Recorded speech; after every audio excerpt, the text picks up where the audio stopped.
Vamos a comenzar el título de esta reflexión. Yo le puse Sígueme, así le puse el título, Sígueme, y está basada al capítulo que hemos estado, el último capítulo que le hemos leído, el de Jacobo. Hemos estado leímos un poco sobre la vida de Jacobo, y la vida de Jacobo es interesante porque pues en realidad no hay mucha información de Jacobo en la Biblia. Sabemos que fue uno de los discípulos de Cristo. Sabemos también que tenía a su hermano Juan. Conocemos que también era hijo de Zebedeo. Entonces, yo pidiéndole a Dios, pues, qué era lo que podía yo compartirles esta mañana, me decidí enfocar en la profesión de él, en su profesión. Y pues sabemos que Jacobo era pescador. Y me puse a revisar un poco en el internet cómo era la vida de los pescadores en el tiempo de Cristo. Y me llama la atención también de cómo Cristo escogió pescadores, porque creo que 8 de sus discípulos eran pescadores. Y yo dije, ¿por qué es que nuestro Señor escogió pescadores? ¿Qué era lo que tenían los pescadores que los hacían diferentes? Y entonces dice aquí que el ser un pescador en esos tiempos, hoy en día pensamos en la pesca como algo de ricos, ¿verdad? Algo que hacen los ricos, que tienen sus barcos, que van de recreo, van de paseo, pero en ese entonces, en los tiempos de Cristo, el ser pescador era un trabajo bien pesado, por lo regular era trabajo de todo el día, se tenía que levantar muy temprano. También nos damos cuenta que los pescadores en ese tiempo no eran personas de influencia, no tenían influencia en la sociedad.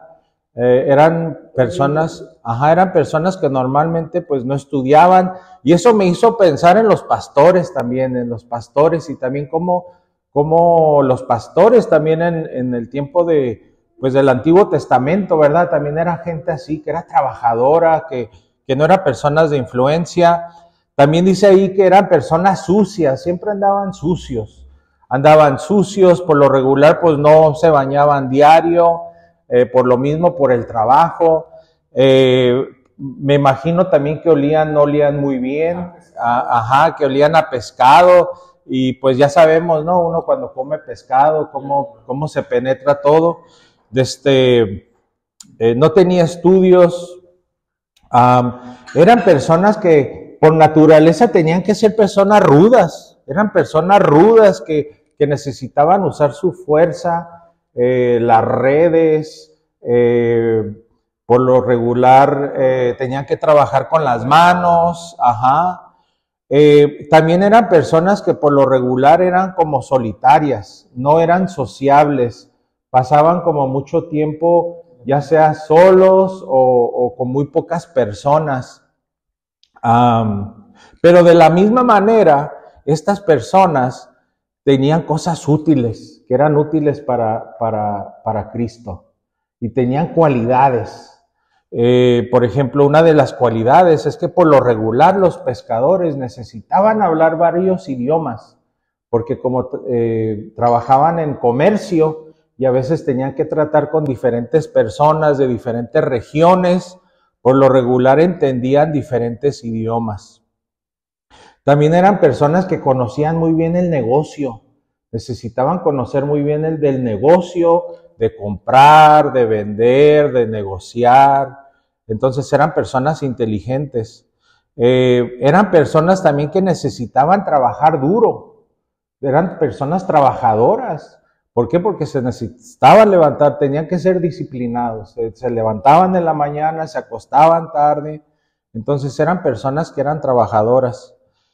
Y también conocían muy bien la competencia, sabían competir, porque al momento de ir a vender su pesca, tenían que competir contra los otros pescadores que también ocupaban dar buen precio. Entonces conocían muy bien lo que era la competencia. Pero, sin embargo, estas personas, lo que tenían en especial es que estos pescadores estuvieron dispuestos a tener esta relación con Cristo. cuando Cristo los llamó, ellos tuvieron que estar dispuestos a abrir su corazón y a seguirlos. Vemos ahí en el versículo donde llama a Jacobo y le dice, sígueme. Y Jacobo dice ahí que deja todo y hasta deja a su padre y lo sigue. Entonces, de la misma manera, nosotros como varones, hubo un tiempo en nuestra vida donde también, o sea, nosotros también se nos hizo ese llamado. Y nosotros también, con nuestras cualidades y con nuestros defectos, y porque nosotros no sabemos qué fue lo que Cristo vio en nosotros, a pesar de lo que somos, Él nos llamó y nosotros también tuvimos que estar dispuestos a tomar ese llamado. Tuvimos que estar dispuestos a aprender de Él. Esa era una de las cualidades, que estos pescadores estaban dispuestos a aprender. Estaban también dispuestos a seguirlo, porque Cristo así fue como los llamó, les dijo, sígueme. Y yo recordaba eso, ¿verdad? Yo recordaba eso cuando a mí me hicieron mi llamado y cómo de cierta manera uno no sabe, o sea, uno no nomás dice, sí, yo estoy dispuesto a seguir y yo estoy dispuesto a aprender, pero hay un momento en la vida donde eso nos ha ocurrido. También hay un momento en nuestra vida donde nosotros tomamos una decisión de a lo mejor dejar ciertas cosas y no las dejamos porque se nos obliga a dejar, sino que la dejamos porque nosotros llega un momento donde entendemos que es de beneficio dejar ciertas cosas. Ahí en el caso de Jacobo decía que Jacobo dejó a su padre, y así a veces pasa con nosotros también, que llega un momento donde a lo mejor llegamos a dejar algo que en su momento para nosotros pensamos que era importante, pero en realidad hoy nos damos cuenta que no lo es. Pero nos damos cuenta aquí con la vida de Jacobo que Cristo escoge a hombres que son comunes para hacer cosas importantes, pero es para que Cristo reciba la gloria. Y nos damos cuenta que Cristo escoge a hombres comunes como tú y como yo, precisamente para eso, para que Él reciba la gloria. Porque si escoge a personas que son capacitadas, intelectuales, de posición, Él no viene recibiendo la gloria, sino que el que viene recibiendo la gloria es la persona que lo está haciendo. Entonces, Cristo escoja a estos hombres precisamente por eso. Y pensando en esto, me puse a pensar en la Biblia, ¿verdad? ¿Dónde hay ejemplos donde Cristo ha escogido así a hombres comunes? Y por ejemplo, uno de los versículos que me gusta ahí es cuando escoge a David. Y David nos damos cuenta que van a escoger, a señalarlo en su casa y se forman todos sus hermanos y dicen, pues este no es, y este no es, y este no es. Y luego le dicen, pero tiene otro hijo, y luego dice el papá, sí, pero anda allá en el campo con las ovejas. Y lo que nos damos cuenta es que Cristo no ve el físico y no ve lo intelectual y no ve la posición, sino lo que ve es el corazón del hombre y la disposición que tiene para seguir a Cristo. Y era de lo que hablaba el pastor la semana pasada, del corazón y guardar el corazón, porque ahí es donde está la vida en el corazón. Moisés también, igual de la misma manera, Moisés decía, pero ¿qué les voy a decir? Yo no sé, yo soy tartamudo, no sé, y decía, no, pues yo pondré palabras en tu boca. Claro, ¿verdad? No vemos ese ejemplo, porque por ejemplo, Pablo sí era un hombre preparado y de posición y todo, pero sin embargo, es quebrantado, o sea, es quebrantado por Dios para poderlo usar, porque sabía que si no lo quebrantaba no podía ser usado. Entonces, a lo que voy es eso, que nosotros somos usados por Dios, pero para eso, o sea, para glorificarlo a Él, para que no es lo que nosotros hemos hecho por Dios, sino que lo que Dios ha hecho en nuestra vida. Y lo que hizo a Jacobo importante no fue lo que él hizo para Cristo, sino lo que Cristo hizo en él. De dónde él lo sacó y cómo lo preparó y cómo le cambió su corazón y cómo usó las cualidades de él para beneficiar y para darse gloria a él. Esta semana leía de este varón que él decía que él al principio quería compartir de Cristo, quería compartirle a las personas alrededor de él, pero que no sabía cómo hacerlo, que no tenía mucho estudio, que no había leído mucho la Biblia, que no había memorizado muchos versículos, pero que él tenía un picapcito viejo ahí que él usaba para moverse y que sus vecinos empezaron a pedirle favores en el pickup y que él se dio cuenta que Dios quería que él usara ese pickup para que él pudiera compartir de Cristo. Y dice, yo empecé a estar dispuesto a hacerle favores a mis vecinos, a mis conocidos con este pickup viejito que tengo, y en el transcurso que yo les ayudaba, yo les compartía de Dios.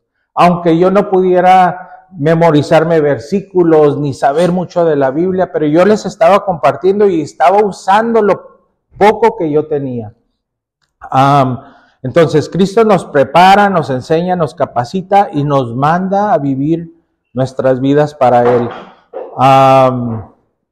Y escribí aquí, lo más que yo reconozco que yo necesito de Dios, lo más Dios me va a usar y Él es el que va a recibir la gloria.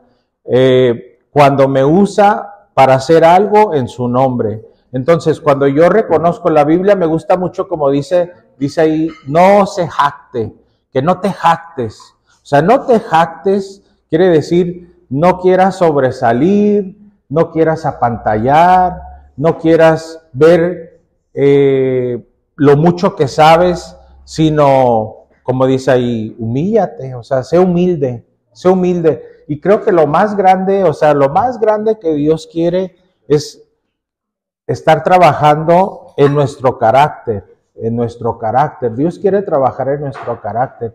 Y una de esas áreas donde quiere trabajar es eso, en la humildad, el ser humilde, como dice ahí la palabra, humilde y manso de corazón. ¿Por qué? Porque cuando uno es humilde, Dios empieza a usarlo. Cuando uno reconoce que en realidad lo que es y lo que ha hecho es por su gracia y por su misericordia. Esta semana he tenido algunas pláticas con mis hijos y hemos estado hablando, mi hijo se va a graduar de la universidad, de la preparatoria, y hemos estado hablando de lo que va a venir en el futuro para él, y una de las cosas que le decía era eso, le decía, no te olvides de dónde vienes, no te olvides lo que Dios te ha enseñado, y hablaba con él y le decía, acuérdate qué es lo que Dios te ha enseñado, y le dije, dime 3 cosas que Dios te ha enseñado, y me dice, pues que tengo que respetar a las mujeres, y luego me dice, tengo que servir, y luego me dice, tengo que pedir perdón. Le dije, pues no te olvides de dónde vienes. Y al momento que yo le decía eso, yo recordaba lo que Dios ha hecho en mí. Y yo le decía, nuestra familia es diferente porque hemos abrazado a Cristo, porque Cristo nos ha abrazado a nosotros, porque seríamos totalmente diferentes si no hubiéramos conocido a Cristo y si no hubiéramos decidido caminar con Él. Y ese día mi hijo tenía una presentación en una clase y yo hablaba con él de esto porque yo leí su presentación y él estaba hablando de cosas que a mí no me parecían bien. Y por eso es que yo tuve esta conversación con él. Y en la tarde fui a recogerlo y le dije, ¿qué pasó, hijo? ¿Cómo te fue? Y lo dijo, di mi presentación, pero no la pude dar como yo quise. Y le dije, ¿por qué no? Y lo dijo, porque pensé en lo que tú me dijiste. Y le dije, ese es el Espíritu Santo. Y lo dijo, sí, dijo, yo sé, papá.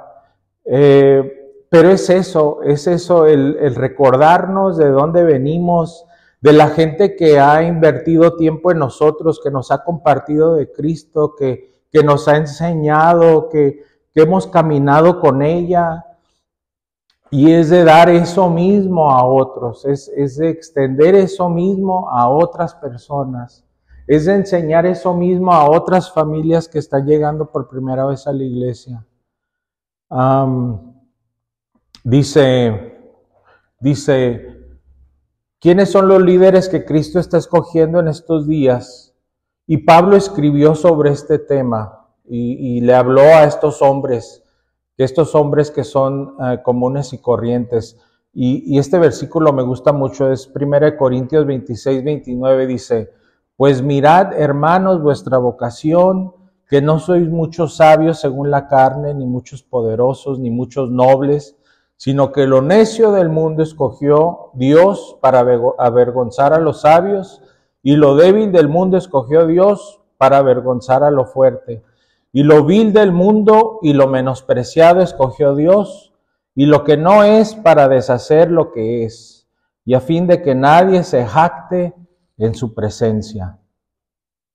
Yo recuerdo cuando yo empezaba a ir a la iglesia, no tenía ni un año en la iglesia, y me acuerdo que el pastor Beto me puso encargado con el doctor Cázares, no sé si recuerdan los grupos de INSTE, que eran grupos como de estudio, y recuerdo que el pastor Beto me dijo, quiero que tú ayudes a doctor Cázares y tú vas a ser su asistente en el grupo y tú lo vas a ayudar con el grupo. Yo no tenía ni un año que iba a la iglesia y yo dije, pero ¿por qué? Yo no sé nada, yo no sé la Biblia, pero ¿saben qué? Yo tenía un corazón dispuesto, yo quería aprender y yo quería enseñar. Y creo que ese año a mí, fue el año que más aprendí, porque me obligó a someterme, me obligó a orar, me obligó a leer, me obligó a convivir, me obligó a orar unos por otros. Y algo que yo pensé que iba a ser difícil, sí fue difícil, pero fue de bendición para mi vida. Entonces, esa es la reflexión que les tengo el día de hoy, y gracias. Gracias.